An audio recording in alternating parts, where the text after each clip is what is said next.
I know joining us now, Lance Evans, the superintendent of city schools in New Albany. So, Lance, welcome to the program. Thanks for coming on. Thank you for asking me. I appreciate you being here and giving us the opportunity to showcase some of the things we do here in the New Albany School District and the city, and being here in the city of New Albany. We got a great place here. Well, you know, when you think about folks looking to take up a residence and make a place their home, especially if they're their families and they've got school-age children in the household, the quality of the schools, Lance, that's top of the list for making that decision.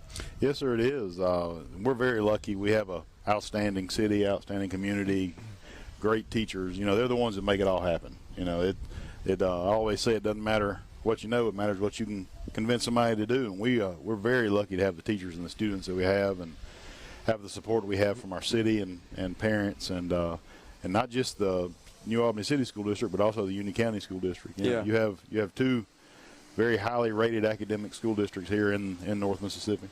So what do you attribute that to, Lance? We have such a wide variance in the quality of schools in our state. It's no secret. We have lots of D and F districts as well, but then we have several outstanding A-rated districts. What do you see as the difference?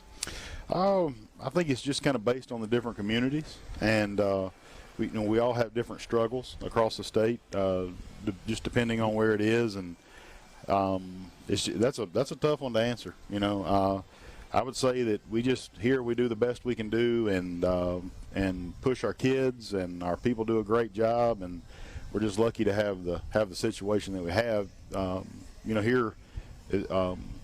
Test scores are one thing, but I'll tell you, we're here in the New Albany School District. We're all about educating the total human and creating productive members of society. And it's not just a test. You know, we have a real big focus on workforce development here in the New Albany School District. Yeah, and that's really, I think, a tribute to the community and of course, the families that live here. When they are engaged, as you know, as an educator, professional educator, when they're engaged, when they care, when it makes your job easier, let's put it that way. Yes, sir.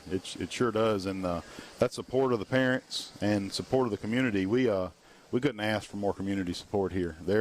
I do think I like to think that's one place where we are different. I mean, you never ask that you don't get, and we have an outstanding board that pushes and understands what their role is here in the New Albany School District, and I'm just lucky to have the opportunity to serve.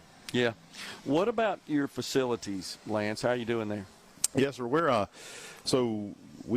have about 2,200 students in our school district, and pre-K through 12. We have obviously we're on different parts of the city, our schools, and have a career and technical center. We have about 600 kids a day that go through.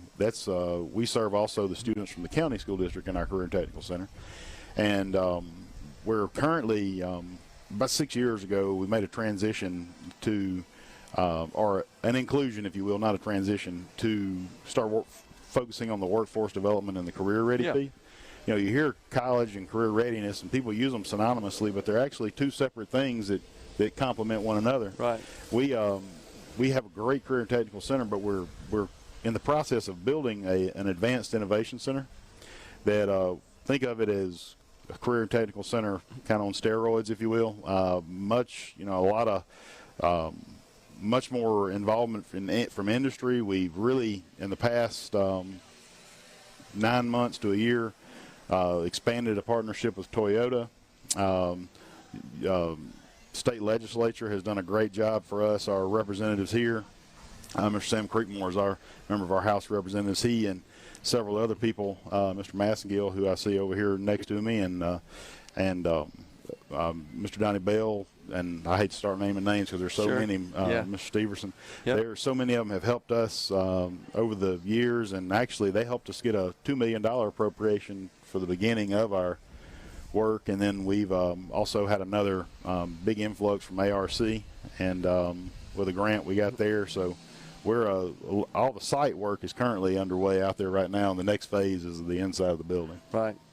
Well, it's really remarkable what you have here in Union County and in the city of New Albany, in this pocket of the state with such highly rated schools, which I know is an attraction to people that not only an attraction to new people, but it's a way to retain people, because a lot of people look at moving out of a community if they don't feel like the schools are of high quality.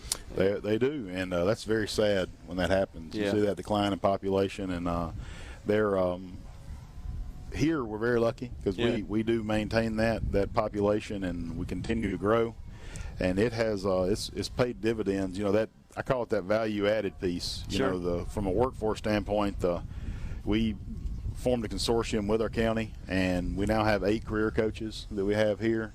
We hired a director of workforce development, and that's kind of unheard of in a school district, Right. because it's not the workforce from the teacher standpoint, is the workforce from putting our students in jobs. Right. And we have a really large internship program we call Impacto that's has notoriety all across the state. I was talking to somebody the other day, we've had somewhere in the neighborhood of 35, 38 different districts from other states come and visit and look at our system we have in our school district. And it's all that, and I said it just a minute ago, that value added piece where you're educating that student from an academic standpoint, but you're making sure that student, that he or she is ready to leave school and go directly into the workforce if that's what they choose. You know, it's we have to meet them, and it's our job to give them what they need to be successful. I mean, the goal, that's right, the goal of education is to produce adults who can obtain gainful employment. I mean, that's a big part of it. That's if they're not doing that, we're not doing our job. Yeah, that's for sure. Absolutely. It's like that engine. You know, it keeps the world spinning. You know, you got to have those people in there doing the job. Yes, sir. I do some work in economic development, sir, on the board of the Economic Development Authority in my own county of Madison. And then the thing we hear, as I'm sure you're aware, Lance, is from prospective businesses looking at moving into the county, is they focus on the workforce more than anything else. They focus on that workforce. Probably next is land and transportation and maybe power, but top of the list is always, can we get the people we need to staff up our operation? And you'd be amazed at how many times when businesses are being recruited in, Create Foundation, Three Rivers specifically, from that standpoint, we meet with their people that are recruiting and show them what we do, and it is I will tell you, the school district is the center of that engine, no doubt, you know, that brings those people in, because people have options. They're mobile, right? So school has become somewhat of I hate to say a business. I mean, people have options, and they can put them in a private school or a home school or different school districts. Right. So it's you have to approach it from that standpoint. Yeah. Because there are other options. Well, and you're right. So you will have lots of times businesses thinking about, well, if I'm going to move families in here, I want to make sure I move them into a community that has really top flight schools. Yes, sir. That is extremely important, because if you want to retain those people in your business, you spend the money to train them. Absolutely. Yeah, you gotta do the things you gotta do, because if you're going to put those millions upon millions of dollars, if you're going to invest it in that area, in that business, you want to make sure the sustainability is there. So that becomes a competitive factor with other areas across the country that a business that's coming from out of state may be looking at, as they're looking at specifically the quality of the schools in that community. So, Lance, it's no secret that there's been lots of just cultural upheaval, shall we say, in the public schools and schools in general and education environment in general across the country. Are you seeing any of that kind of stuff in your district? You know, we're lucky. Here we're pretty much the same values are shared among people. Yeah. The same ideals are there. It's we approach it. We're a very open school district. Yeah. You know, there is we're there. Like I said, we're there to create active, productive members of society and create. I call it creating pathways to success with no dead ends for our kids, and that's got to be the focus. Absolutely. And not all the other minutia that's happening out in the world today. So, just seems like it is consuming. You know, there's not a day goes by, it seems, I don't see a video of a school district school board meeting somewhere in the country where parents are coming to express some sort of concern or grievance with school boards that have implemented and adopted some sort of policies that are imposing and not very favorable with the public. And our board is very well grounded. Good. We're very lucky to have our school board that we have here. The 5 members we have in the New Albany School District, they're very well grounded. Makes the job of you and your administration makes my job a lot easier. That's no for doubt sure. about it. Yes, sir. Lance, congratulations on all the success of the schools here in New Albany, and appreciate you joining us. Thank you, sir. I appreciate you. You bet. Lance Evans, Superintendent.